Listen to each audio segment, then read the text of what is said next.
Good morning students, my name is Sachin Garg. एक बार फिर से आपके बीच में आज की इस वीडियो में हम डिस्कस करेंगे business study class 11th chapter number 1 business and introduction. तो चलिए स्टार्ट करते हैं आज की वीडियो। सबसे पहले हम देखते हैं कि जो ह्यूमन एक्टिविटीज है, what are the types of human activities. Human activities can be classified into categories. Human activities को हम दो पार्ट्स में डिवाइड कर सकते हैं। First one is economic activity and second one is non economic activity. Economic activities and second one is non economic activities. Non economic activities, जो economic activities होती हैं वो कौन सी होती है? Economic activity refer to those activities which are related to earn money. आर्थिक क्रियाएं वे क्रियाएं होती है जिनका संबंध धन या पैसा कमाने से होता है। धन या पैसा कमाने के लिए की जाने वाली सभी क्रियाएं आर्थिक क्रियाएं इकोनॉमिक एक्टिविटीज कहलाती है। फॉर एग्जाम्पल, एक किसान खेत में काम कर रहा है, a farmer is working on the field, this activity is known as economic activity. A doctor is busy in the treatment of patient. The purpose of doctor is to earn income by treatment of patient, that is also called economic activity. A lawyer is busy for the consultation work to the clients, that activities is also known as economic activity.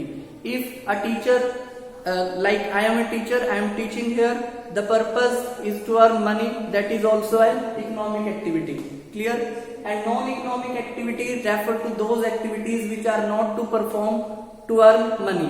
पैसा या धन कमाने के लिए जो क्रियाएं नहीं की जाती वो हमारी नॉन इकोनॉमिक एक्टिविटी होती है, like social activity, political activity, religious activity, moral activities. All these activities are considered non economic activity.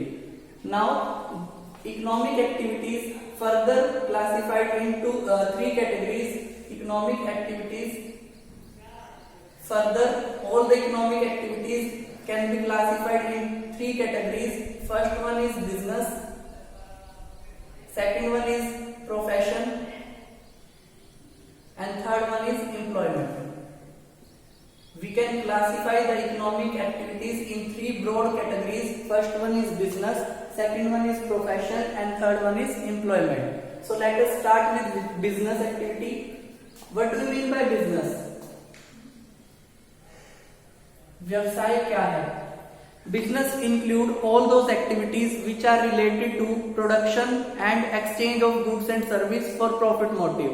जब हम लाभ या प्रॉफिट कमाने के पर्पज से किसी वस्तु का प्रोडक्शन करते हैं और उसको एक्सचेंज करते हैं, लेन देन करते हैं, उसे हम क्या कहते हैं? बिजनेस कहते हैं। Business include all those activities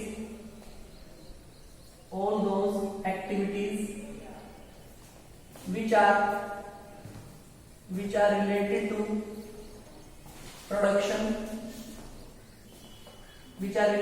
production and exchange of goods and service for profit motive is called business. समझ आया? लाभ या प्रॉफिट अर्न करने के उद्देश्य से वस्तु और सेवाओं का उत्पादन करना और क्रय विक्रय करना बिजनेस कहलाता है। Clear? Now come to the next point, that is characteristics of a business. Characteristics and features of a business. First feature of business is profit motive. Profit is the backbone of every business. Without profit, a business can't survive for a long time. So, to earn profit is the main objective or main feature of a business. After that, element of risk, जोखिम का होना। किसी भी business में हम ये नहीं कह सकते कि अगर हम कोई बिजनेस स्टार्ट कर रहे हैं उसमें सिर्फ प्रॉफिट ही होगा। There may be loss in the business, it depend on the situation. So there is a risk element in every business. हर बिजनेस के अंदर एक रिस्क एलिमेंट भी पाया जाता है।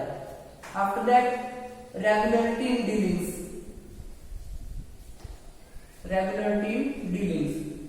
किसी भी बिजनेस के लिए हमारी जो डीलिंग्स है उसमें रेगुलरिटी का होना बहुत जरूरी होता है। जो काम हम रेगुलर बेसिस पे कर रहे हैं वही बिजनेस कहलाता है। सपोज दैट एक पर्सन कोई बाइक खरीदता है, कुछ टाइम यूज करने के बाद उसको सेल कर देता है और उसको बेशक से प्रॉफिट भी हो रहा है, but that activity is not considered business because he is not doing that task on regular basis. If we are doing any particular task on regular basis, that is called business. So there should be a regularity in dealings for creating a business. After that, customer satisfaction. Customer satisfaction. Nowadays, customer is the king of market. Without customer satisfaction, a business can't survive for a long time. So to satisfy the customer is basic element of a business. आज के समय में customer की satisfaction एक business के लिए बहुत जरूरी है। विदाउट कस्टमर सेटिस्फेक्शन एक बिजनेस लॉन्ग रन के लिए सरवाइव नहीं कर सकता। सो कस्टमर को सेटिस्फाई करना बहुत ही इंपॉर्टेंट टास्क होता है बिजनेस के लिए। After that economic activity we have discuss. Business is an economic activity because in business we perform all the function for profit motive, that is called economic activity. After that, exchange of goods and service, वस्तु और सेवाओं का लेन then. Business के अंदर हम क्या करते हैं, हम गुड्स एंड सर्विस का एक्सचेंज करते हैं। एक व्यक्ति अगर वस्तु को खरीदता है तो दूसरा उसको बेचता है। The person who purchase the goods is called buyer, we can say consumer, and the person who sells the good that is called seller. Clear? So exchange of goods and service. And last point of the feature of business is creation of utility. Creation of utility. Business creates different types of utility. एक business जो होता है बहुत सारी उपयोगिताओं का सृजन करता है, बहुत सारी यूटिलिटी क्रिएट करता है। फॉर एग्जाम्पल, बहुत सारे प्रोडक्ट ऐसे होते हैं जिनका जो प्रोडक्शन होता है एक पर्टिकुलर प्लेस पे होता है, but due to business activities हम उसको हर जगह यूज कर सकते हैं, that is place utility. And form utility, कुछ चीजें ऐसी होती है जिनको जैसे ही इनका प्रोडक्शन होता है हम उनको एज इट इज यूज नहीं कर सकते।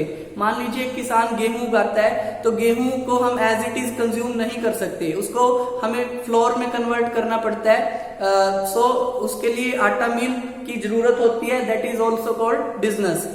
So business create different types of utility just as form utility, time utility, place utility. So these were the features of business, that is profit motive, element of risk, regularity in dealings, customer satisfaction, economic activity, exchange of goods and service and creation of utility. Clear? दूसरी जो हमारी जो economic activity होती है वो होती है profession. Profession के बारे में हम पढ़ रहे हैं। Profession is that economic activity in which a person acquires special knowledge and guide to the others. पेशा एक ऐसी आर्थिक क्रिया होती है जिसमें एक व्यक्ति विशेष ज्ञान प्राप्त करके दूसरों को गाइड करता है, उनका मार्गदर्शन करता है। For example, a doctor, a lawyer, a CA, a manager, all these are called professional. Profession is that economic activity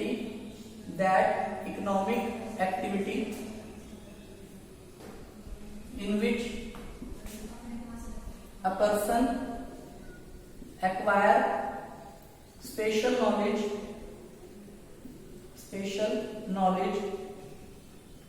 and guide to the others. पेशा एक ऐसी आर्थिक क्रिया होती है जिसमें एक व्यक्ति विशेष ज्ञान प्राप्त करके दूसरों को गाइड करता है, दूसरों का मार्गदर्शन करता है।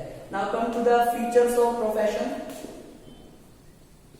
फीचर्स ऑफ प्रोफेशन, पेशे की विशेषताएं। सबसे पहली इसकी विशेषताओं में आता है स्पेशलाइज्ड नॉलेज। किसी भी प्रोफेशन में एंटर करने के लिए हमारे पास एक स्पेशल नॉलेज का होना जरूरी होता है। फॉर एग्जांपल, एक डॉक्टर को डॉक्टर बनने के लिए मेडिकल की स्टडी करनी पड़ती है, एक लॉयर को एलएलबी करनी पड़ती है, लॉ की स्टडी करनी पड़ती है। इसी तरीके से एक सीए बनने के लिए हमें चार्टर्ड अकाउंटेंट का कोर्स पूरा करना पड़ता है। So we have to acquire a special knowledge to enter in any profession. किसी भी प्रोफेशन में एंटर करने के लिए हमारे पास एक स्पेशल स्किल, एक स्पेशल नॉलेज का होना जरूरी होता है। Second one is formula formalized method of acquiring training and experience. किसी भी प्रोफेशन में एंटर करने के लिए हमें एक फॉर्मल तरीके से ट्रेनिंग लेनी पड़ती है। जैसे सिर्फ लॉ की डिग्री लेने के बाद ही हम लॉयर नहीं बन सकते, हमें एक वकील के अंडर प्रैक्टिस करनी पड़ती है। इसी प्रकार से जैसे सीए का कोर्स होता है उसमें 3 साल की हमें इंटर्नशिप होती है, practical training. We have to acquire a practical training also to enter in any profession. Third one is representative body.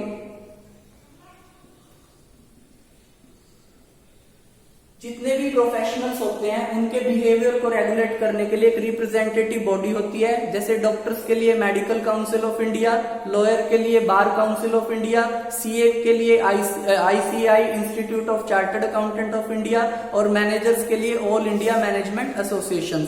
इस तरीके से हर एक प्रोफेशन में एंटर करने के लिए एक रिप्रेजेंटेटिव बॉडी होती है जो हमारे बिहेव को रेगुलेट करती है, हमें डिग्री देने का काम करती है, हमारे लिए एग्जाम कंडक्ट करती है। तो प्रोफेशनल बनने के लिए, किसी भी प्रोफेशन में एंटर होने के लिए हमारा किसी ना किसी रिप्रेजेंटेटिव बॉडी का मेंबर होना जरूरी होता है, आवश्यक होता है। After that code of conduct. जो प्रोफेशनल्स होते हैं, जितने भी प्रोफेशनल पर्सन होते हैं उनके लिए कोड ऑफ कंडक्ट तैयार किया जाता है, working with honesty, integrity, that is code of conduct and every professional has to follow the code of conduct made by representative authority. And the last feature of profession is priority of social service over economic objective.